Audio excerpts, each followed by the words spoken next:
जय श्री कृष्णा दोस्तों, हमारे YouTube चैनल में आप सभी का बहुत स्वागत है। दोस्तों, कार्तिक का महीना चल रहा है।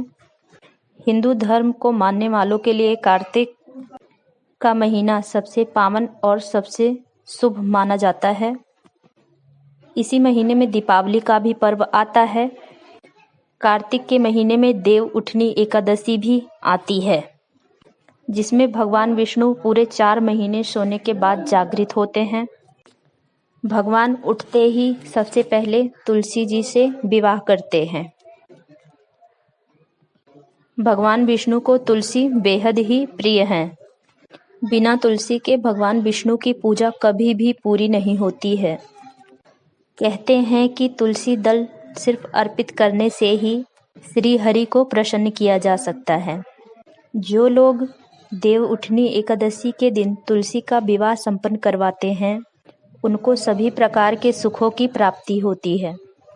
कहते हैं कि इस दिन तुलसी विवाह की कहानी अवश्य ही सुननी चाहिए। आज की वीडियो में हम आपको तुलसी विवाह की पूरी जानकारी और पूरी कहानी सुनाएंगे। कैसे वृंदा नाम की एक राक्षस कन्या तुलसी बनी, कैसे हुआ उसका भगवान विष्णु के साथ विवाह।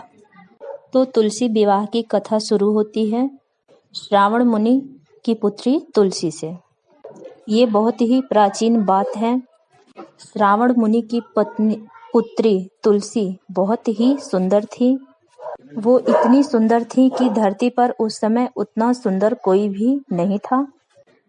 तुलसी की सिर्फ एकमात्र इच्छा थी कि उनका विवाह श्री हरि विष्णु जी से हो जाए। श्री हरि विष्णु को पति के रूप में पाने की इच्छा से तुलसी नारायण पर्वत की घाटी में स्थित बद्री वन में चली गईं और वहां घोर तपस्या करने लगी। लंबे समय तक कठोर तपस्या में लीन तुलसी एक दिन ब्रह्मा जी प्रसन्न हो गए। प्रसन्न होकर ब्रह्मा जी तुलसी के सामने प्रकट हुए और बोले, उठो पुत्री, मैं तुम्हारी तपस्या से बहुत ही प्रसन्न हूँ। तुम अपना मन वांछित वरदान मांगो। तुलसी ने कहा, हे जगत पिता, क्या आप मेरे मन की बात नहीं जानते हैं? आप तो त्रिदेवों में एक हैं, आप तो अंतर्यामी हैं। आपसे क्या बात छुपी है? आप तो सबके मन की बात जानते हैं, लेकिन यदि आप चाहते हैं कि मैं अपने मुंह से कुछ मांगूं, तो हे जगत पिता, मैं आपको अपनी इच्छा बताती हूँ। मैं चाहती हूँ कि भगवान श्री हरि विष्णु मुझे पति रूप में मिल जाएं। बस इतनी सी ही इच्छा है भगवान। ब्रह्मा जी ने कहा, तुम्हारी इच्छा अवश्य ही पूरी होगी, किंतु क्या भगवान? तुलसी ने ब्रह्मा जी से पूछा। ब्रह्मा जी बोले, अपने पूर्व जन्म में किए गए अपराध को करने के कारण तुम्हें श्राप मिला हुआ है। ठीक इसी प्रकार भगवान श्री हरि विष्णु के एक पार्षद को, लेकिन दानव कुल में जन्म लेने के बाद भी उसमें नारायण का अंश विद्यमान होगा।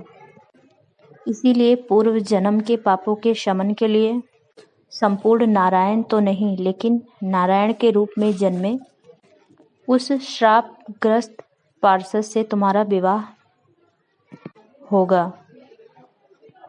श्राप मुक्त होने के बाद श्री हरि विष्णु सदा सर्वदा के लिए तुम्हारे पति हो जाएंगे। तुलसी जी ने हाथ जोड़कर ब्रह्मा जी का वरदान स्वीकार कर लिया। अब तुलसी वहीं बद्री वन में ही रहने लगी। भगवान का अंश वो पार्षद धरती पे शंखचूड़ नाम से पैदा हुआ और उसी समय वृंदा नाम से तुलसी का पुनः जन्म हुआ। एक दिन शंखचूड़ भ्रमण करते हुए बद्री वन में आया। वहां पर वृंदा को देखते ही वह उस पे मुग्ध हो गया। उसने वृंदा के सामने विवाह का प्रस्ताव रखा।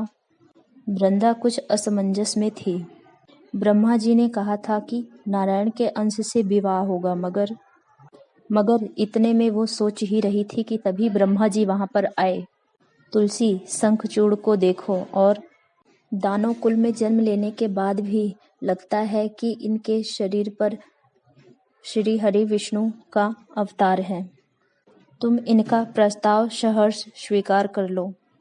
वृंदा के रूप में तुलसी को लगा कि उनकी तपस्या पूर्ण हो चुकी है, उन्हें इच्छित फल की प्राप्ति होने जा रही है।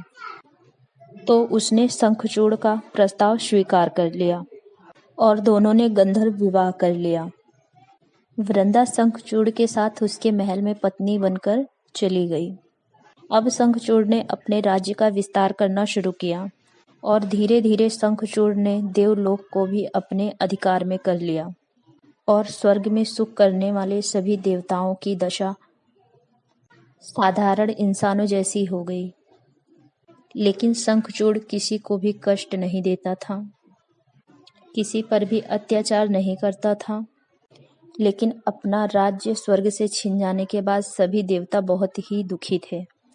दुखी होकर सभी देवता ब्रह्मा विष्णु की शरण में गए, उन्हें अपनी पीड़ा सुनाई तो सभी देवता और उनसे विनती की कि स्वर्ग का राज्य उन्हें फिर से वापस मिल जाए। तब ब्रह्मा जी ने कहा कि शंखचूड़ की पत्नी वृंदा बहुत ही साध्वी है, उसका विवाह भी शंखचूड़ से मैंने ही करवाया है।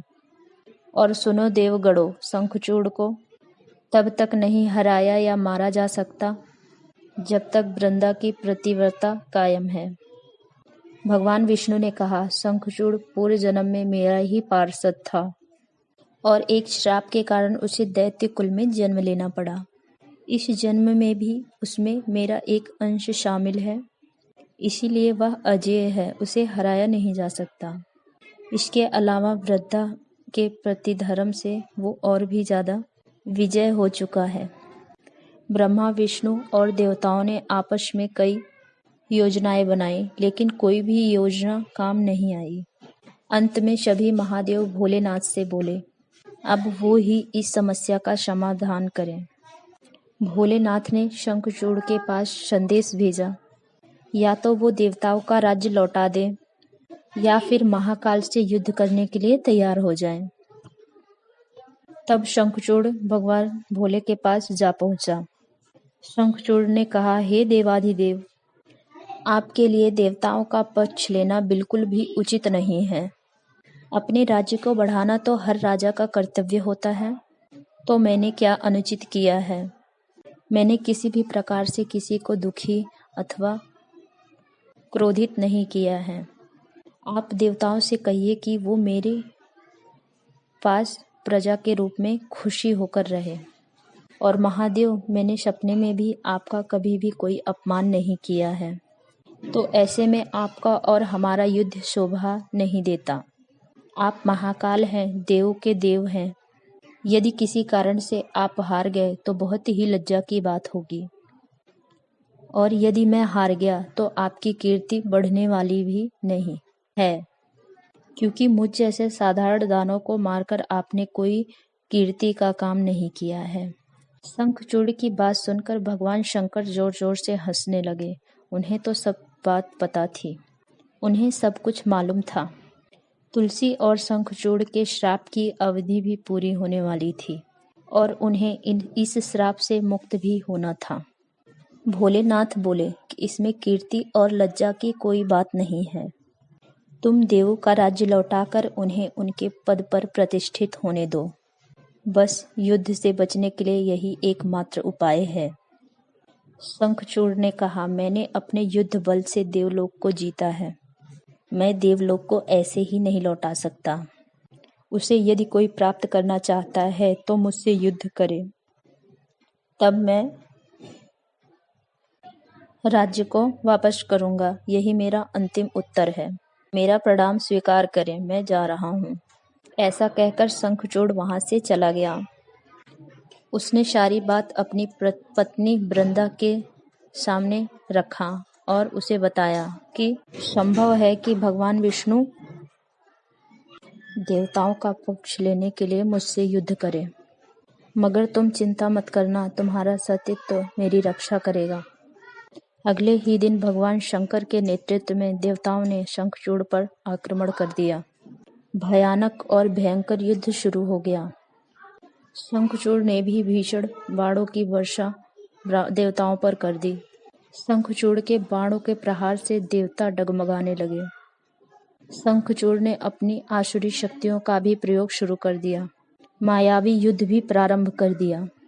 कभी वो युद्ध स्थल से गायब हो जाता, कभी प्रकट हो जाता, कभी वो युद्ध स्थल पर होता ही नहीं और उसके बाण देवताओं पर प्रहार करते रहते थे। अब देवगढ़ अपने अस्त्र चलाए भी तो किस पर चलाएं, क्योंकि कोई शत्रु तो दिखाई दे ही नहीं रहा था। इस तरह कई दिनों तक ये भयंकर युद्ध चला, लेकिन शंखचूड़ को पराजित नहीं किया जा सका, क्योंकि उसके पास उसकी पत्नी की पतिव्रता शक्ति थी। अंत में भगवान शिव ने भोलेनाथ विष्णु से कहा कि अब आप ही कोई उपाय बताएं, अन्यथा अब मेरा सारा यश मिट्टी में मिल जाएगा। तुलसी का पतिव्रता धर्म ही शंखचूड़ की रक्षा कर रहा था, जिसे स्वयं भोलेनाथ भी खंडित नहीं कर पा रहे थे। तब भगवान विष्णु ने सोचा कि ताकत से तो शंखचूड़ को हराया नहीं जा सकता, तो इसीलिए अब छल का सहारा तो लेना ही पड़ेगा। तो उन्होंने तुरंत ही अपना स्वरूप शंखचूड़ जैसा बनाया और अस्त्र शस्त्र से सुसज्जित होकर वो तुलसी के पास जा पहुंचे और बोले, प्रिय, मैं युद्ध जीत गया। भगवान सभी कुछ हार गए। आओ, इस खुशी में मैं तुम्हें अंग लगा लूं। अपने पति की विजय की खबर सुन करके वृंदा खुश होकर अपने पति के पास जाकर लिपट गई और इस प्रकार पति पत्नी ने आलिंगन होकर खूब खुशी मनाई। लेकिन वो तो शंखचूड़ था ही नहीं।